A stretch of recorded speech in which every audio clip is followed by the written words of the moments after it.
Hey, what's up, Jooba people? It's so nice to have you watching my videos again. And before I tell you about the 24-hour lesson that we're going to do on Friday, I quickly want to just talk about the Mongolian string program and just give you some background info about what they do and yeah, everything that they've accomplished so far and what they're going to be doing in the future. So the Mongolian string program started about 25 years ago, and it was started by Peter Guy and at the Musicon, and it's a trust that he started to reach previously disadvantaged kids, right? So kids that live in rural communities and disadvantaged communities where the family income is very low and the kids just don't have opportunities to learn to play violin or any stringed instruments. And they've been teaching stringed instruments now for about 25 years. Before COVID, they were teaching 600 kids every week. They have about 3 buses, 2 big buses, 1 small bus. Well, I don't know exactly how many, but anyway, they have a lot of buses, and they go pick up the kids, and the kids get private lessons from really high quality teachers. And there are about 10 full-time teachers teaching these kids, and they have the Musicon facilities. The government is helping them with those facilities, and it's so awesome to see what they're doing, right? And now after COVID, there are about 200 students per week, which is still a lot of students, and it's so awesome to see. But everything's picking up now again as things are opening back up.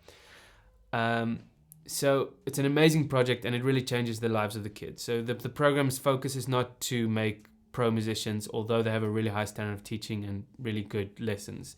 They focus on the extra qualities that can be built into the kids as a result of them taking lessons, like good self-discipline, good self-esteem, all the positive effects of music, the ability to focus more, and that spills over into the rest of their lives. If a kid does well in one area, then it often spills over into another area. So if he learns to apply discipline with his violin lessons, then he will also maybe quite it's probably going to happen that he's going to apply discipline to other areas of his life. So that's the cool thing of the project. They've got a really good idea of how these lessons can help the kids in a positive way.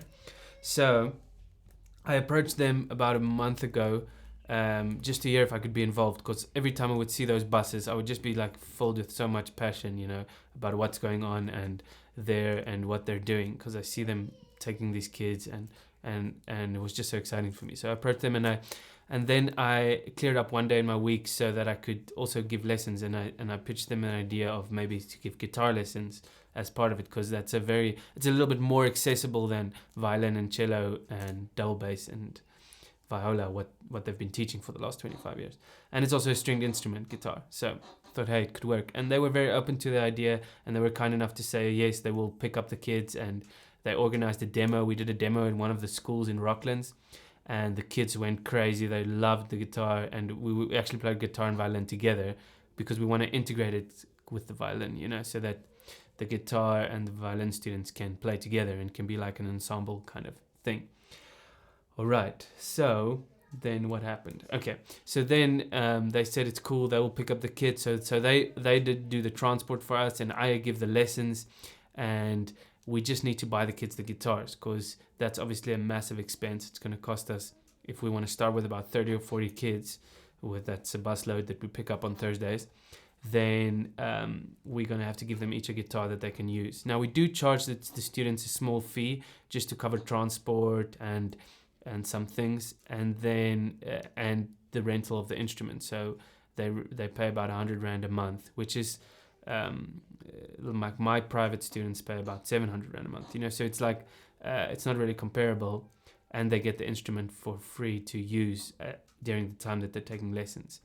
So it's just all in all going to be a great experience for them, and but we need to buy them the guitars. So that's why I'm doing this 24-hour lesson, so that we can raise enough money to buy them the guitars. And we've already raised up to this point, 5, 6, about 7 or 8 guitars. I haven't written everything down, but some people have bought guitars, some people have given money. So we're off to a good start, but we need to raise about 35 guitars. That's about how many students are interested in taking lessons and want to start next week, Thursday.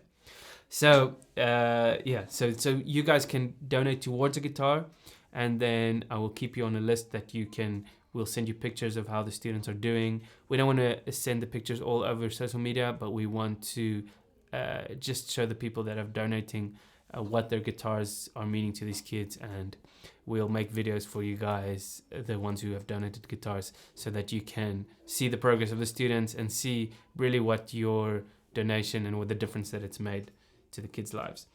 Okay, so you can donate using, if you're an international donor, then you can use PayPal, which is very secure, and obviously everybody knows PayPal, so you can donate there with a credit card or with a PayPal account, whatever you have.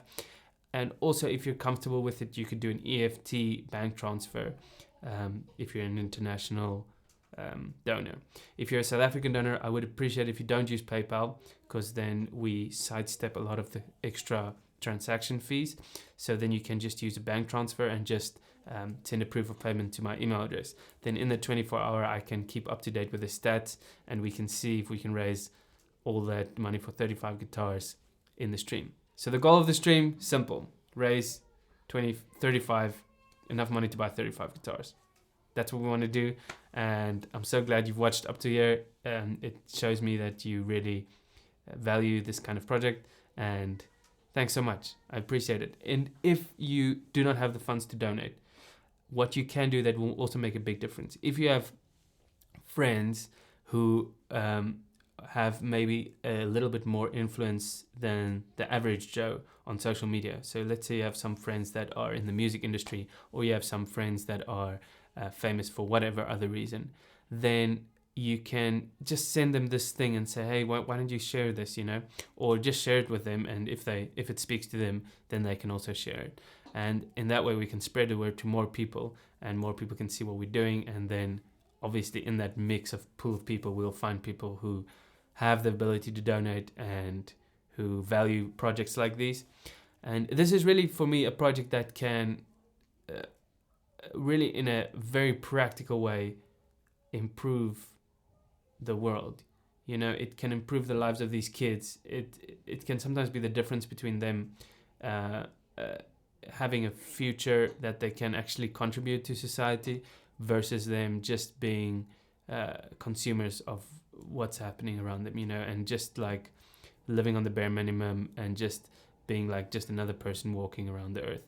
But they can, if they do these lessons, it can actually make them into somebody that contributes to society, and I've seen it with a lot of the teachers that are teaching there now, had lessons in primary school at the Mongolian string program, and now they're teachers, and they've played in orchestras, they've played overseas, and a lot of students have gone over to play overseas, and a lot of them have just like kept the good habit of making music, and their lives have been great as a result of it, So I'm really excited, and this is a really nice project for me.